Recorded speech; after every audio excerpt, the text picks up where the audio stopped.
What kind of monster arranges acacias and begonias in the same beds?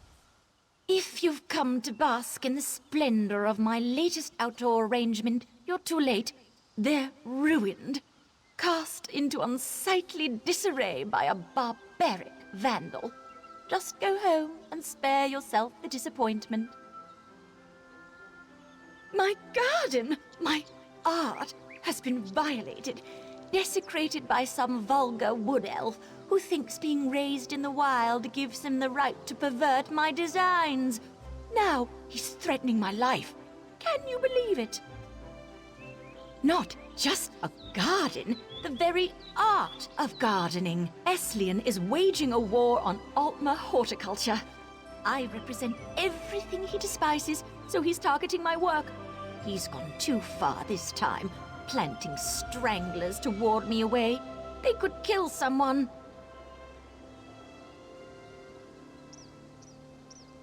Stranglers are a stubborn breed. Hacking them up would only be a temporary solution. What I need is proof that the wood elf is responsible, so he can't do any more damage. Perhaps Eslian left something at my gardens that could be incriminating? Those monstrosities aren't native to any isle of Somerset, and they couldn't have crossed the seas naturally. Even if they could, the stranglers would be more widespread.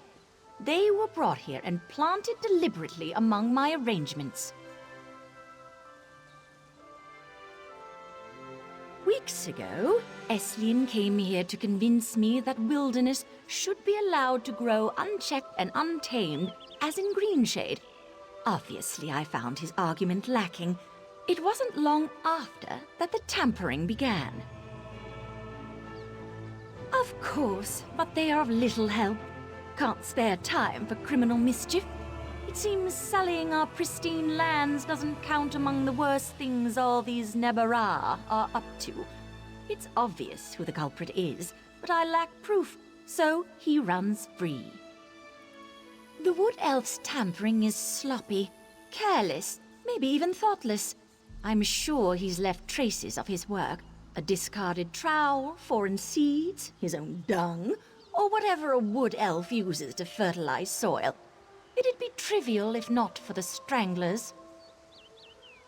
I am the foremost authority of the Altmer botanical arts. My vision has literally shaped the lay of the land from Alinor to Sunhold, and my best arrangements grace the royal palace. If you take issue with our methods, you take issue with me. Occasionally, there are always up-and-comers looking to stir up controversy or make their mark, but no one who desired any respect in the field would stoop to sabotage or assault. He called our wilderness sterile and artificial, nature as unruly and chaotic, but he's rather missing the point. Orderly cultivated gardens are a refinement of the raw. A plant lacks the intelligence to reach its true potential. It must be guided.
This way, follow me.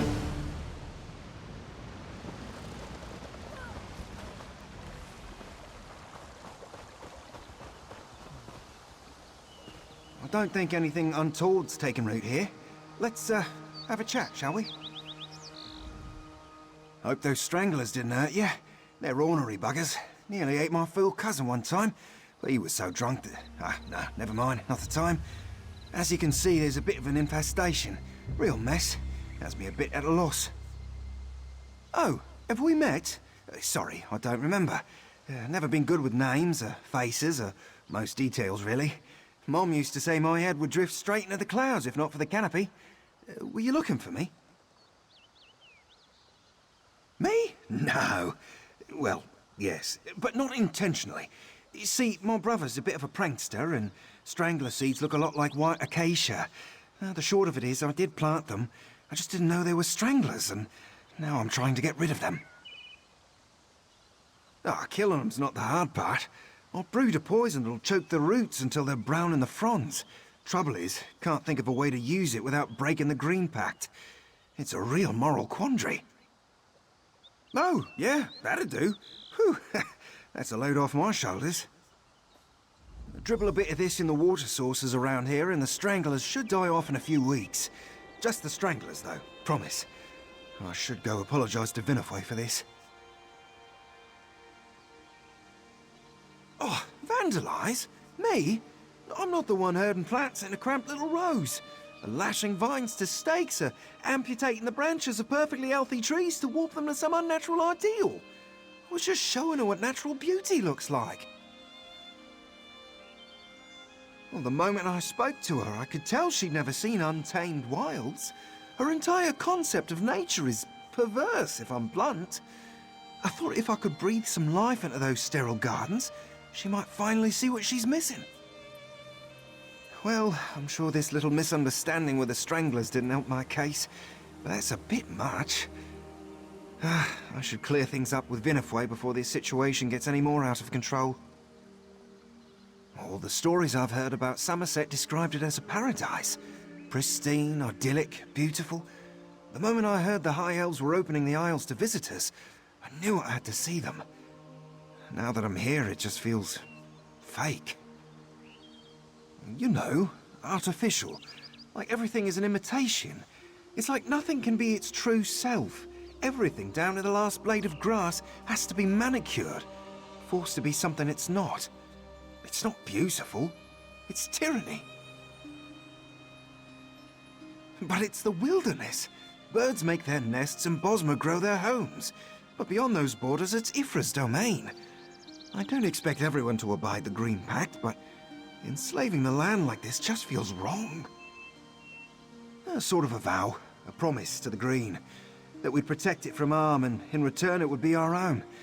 Now, I know we're not in Valenwood, but those seeds are of the Green, and the idea of harming them makes me sick to the core.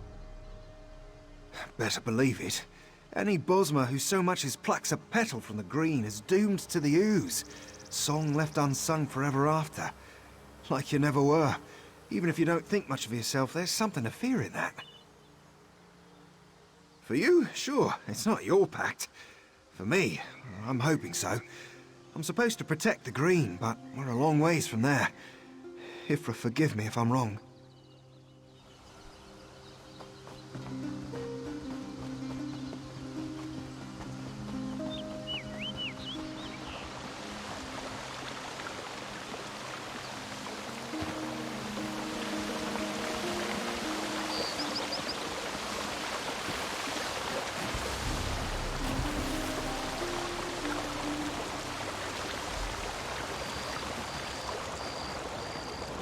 Oh, I hear a breach nearby. You can't, can you? Count yourself lucky. Sounds like a swarm of bees bouncing around in a tin bucket full of sleigh bills. And sort of like that racket bards make.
I'm rather busy right I told you, this is all just a misunderstand. Oh, friend, a little help?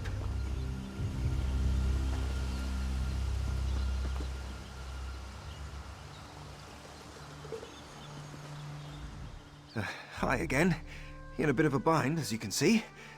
I tried to apologize, I really did, but she's telling the prosecution I've been terrorizing her. I could use some good news. How'd you fare with those stranglers? Oh, thank Ifra for that. It'll take some time for them to die off, but they'll be too sick to hurt anyone soon. Could you explain that to the good officers of the law here? How this was all an unfortunate accident and I helped make it right? I did meddle a bit, but I didn't mean any harm by it. Surely tossing me in jail's blowing the whole thing out of proportion, right? Promise I'll never do it again. I'll even transplant my additions someplace where they'll be appreciated.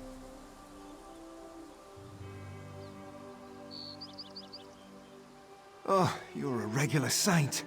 I knew the minute I met you that we'd be peas in a pod. You can count on me to do right by Vinifwe. Still don't agree with her, but I'll think of a better way to make my point once this is all blown over.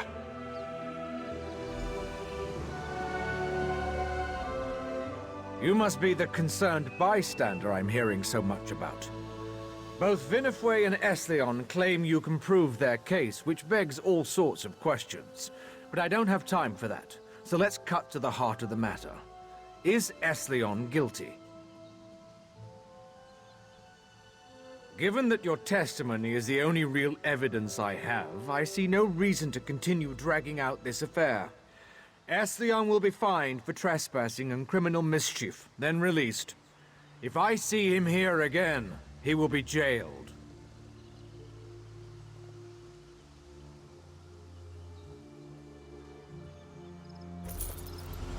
Free the prisoner. Sorry, really. Truly sorry I am. Won't happen again, officer. You are seriously taking his side in this?